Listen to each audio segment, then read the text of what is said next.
No pudo ver su rostro, pero vio su gloria.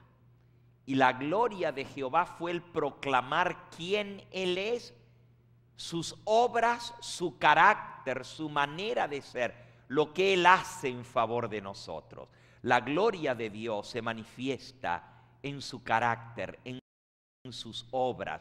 Los cielos cuentan la gloria de Dios. El firmamento anuncia la obra de sus manos. La gloria de Dios se echa de ver en las obras que Él hace. Y de todas las obras, la más grande es la de redimirnos, la de cambiar nuestra vida, la de transformar nuestro existir, la de hacernos nuevas criaturas. En eso se manifiesta la gloria y el poder de Dios, en restaurar en nosotros la imagen divina. Ahora, ese es el mensaje que tiene que ser dado al mundo. Escuchen esta cita.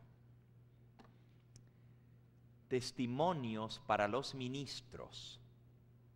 En la página 91 dice así: en su gran misericordia, el Señor envió a su pueblo un preciosísimo mensaje por medio de sus mensajeros, los pastores Wagoners y Jones. ¿Quiénes eran estos hombres? Wagoner y Jones. Aquí dice que eran mensajeros suyos, pero que el Señor mandó un preciosísimo mensaje a través de ellos. ¿Cuándo fue que el Señor mandó ese mensaje especial a través de sus mensajeros escogidos? ¿Cuándo fue? Oh, muy bien. 1888, gracias.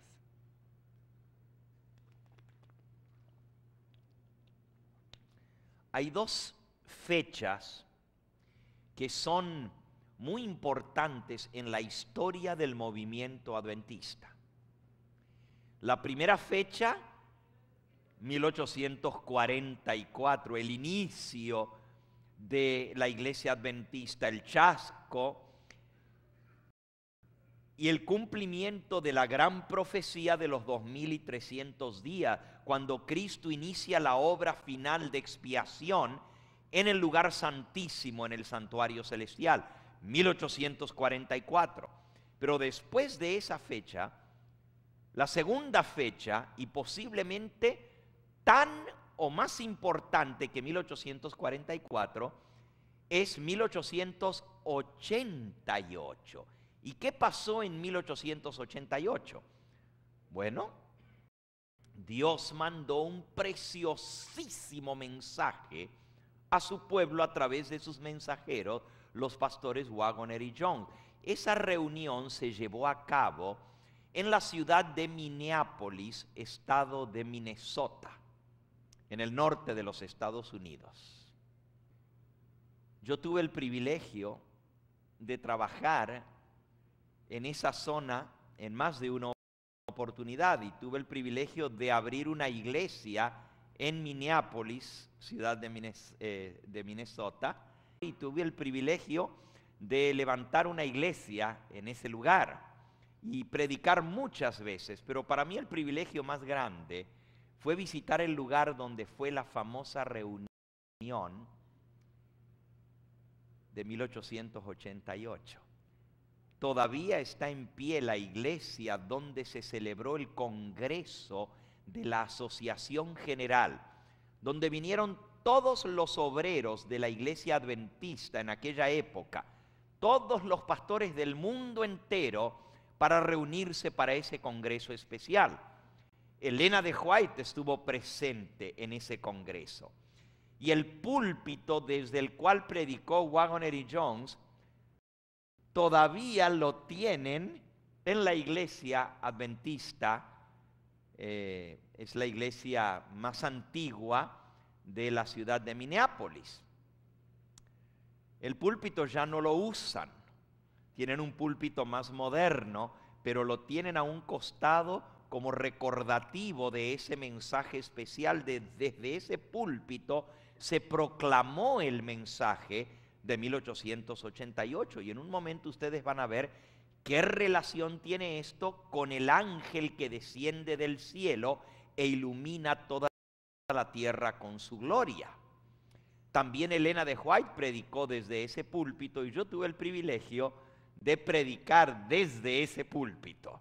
Cuando fui a dar la campaña, pedí que quitasen el púlpito más moderno y me pusieran ese para poder predicar desde ese mismo púlpito. Para mí fue un privilegio estar en ese lugar donde se apoyaron las manos de esos mensajeros de Dios, Waggoner y Jones, y también desde donde proclamó el mensaje del Señor su mensajera, la profetisa para el pueblo adventista, Elena de White. Ahora vean lo que ella escribió con respecto a ese mensaje. Dice: en su gran misericordia, el Señor envió un preciosísimo mensaje a su pueblo por medio de sus mensajeros escogidos, los pastores Waggoner y Jones. Este mensaje tenía que presentar en forma más destacada al mundo al sublime Salvador, el sacrificio por los pecados del mundo entero. Presentaba la justificación por la fe en el garante. Invitaba a la gente a recibir la justicia de Cristo, que se manifiesta en la obediencia a todos los mandamientos de Dios. Muchos habían perdido de vista a Jesús. Necesitaban dirigir sus ojos a su divina persona. Tenían que centrarse en sus méritos, en su amor inalterable por la familia humana. Todo el poder es colocado en sus manos y Él puede dispensar ricos dones a los hombres, impartiendo el inapreciable don de su propia justicia al desvalido agente humano. Este es el mensaje que Dios ordenó que fuera dado al mundo. Este es el mensaje final que ha de iluminar toda la tierra con su gloria. Es el mensaje del tercer ángel que ha de ser proclamado en alta voz y acompañado por el abundante derramamiento de su Espíritu Santo. Por eso Dios entregó a sus siervos un testimonio que presentaba con contornos claros y distintos la verdad tal como es en Jesús, que es el mensaje del tercer ángel en verdad. Es el mensaje que ha de iluminar la tierra con la gloria de Dios. Así que el mensaje de la justicia de Cristo, el mensaje que presenta a Jesús al mundo, es el mensaje del tercer ángel. Pero nosotros siempre hemos dicho que el mensaje del tercer ángel, que incluye los dos anteriores, es: ha llegado la hora de su juicio, ha caído Babilonia y amonesta contra adorar a la bestia y a su imagen. ¿Qué relación tiene esto con esto que acabamos de leer? Bueno, yo voy a hacer un poquito de historia en esta noche. Historia del movimiento adventista, historia de nuestro pueblo, para que nosotros entendamos la importancia de este preciosísimo mensaje que Dios mandó a través de los pastores Waggoner y Jones. Para esto voy a retroceder a 1888. El estado de Georgia, no muy lejos de aquí, nomás al norte de la Florida. Corría el año 1888 y Samuel Mitchell, de la ciudad de Kidman, estado de Georgia, fue el primer adventista del séptimo día en todos los Estados Unidos de ser arrestado con los cargos de haber violado la ley dominical del estado de Georgia. Muchos no saben que esto sucedió. Mitchell pasó 36 días en la cárcel del condado de Georgia, en unas condiciones terribles. Una cárcel tan sucia, tan infectada de ratas, húmedas, que esos días, más de un mes, 36 días que él pasó en esa cárcel, su salud se corrompió, se quebrantó. Y un año más tarde murió de tuberculosis que había contraído por contagio en la cárcel por haber violado la ley dominical del estado de Georgia en 1888. No soportó, se enfermó porque la cárcel era tan húmeda, tan fría, y Georgia no hace frío, pero la humedad que hacía y la suciedad que había ayudó a que su salud se quebrantara y murió como resultado de eso. En aquella época, y hace exactamente 120 años atrás, la mayoría de los estados en los Estados Unidos tenían leyes dominicales vigentes. ¿Cuántos estados dije? La mayoría tenían leyes dominicales, estatales.